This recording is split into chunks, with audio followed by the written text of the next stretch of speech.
আমার গপু সোনাকে আমি একটু ঘুম থেকে উঠিয়ে দিলাম।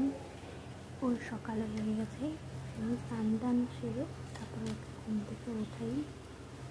ওকে একটু ঘুম থেকে উঠে আদর খেয়ে তারপরে স্নান করবে, স্নানের জল রেডি করবো। আমার গুড্ডু উঠে গেছে, ওর নাম গুড্ডু। উঠে গেছে ঘুম থেকে, ওকে বসালাম, বসিয়ে এরপর স্নানের জল রেডি করেছি, স্নান করবে।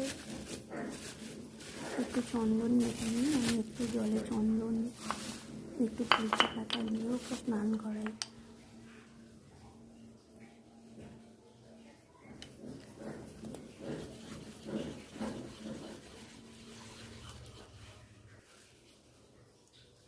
জলে একটু চন্দন মিশিয়ে নিলাম।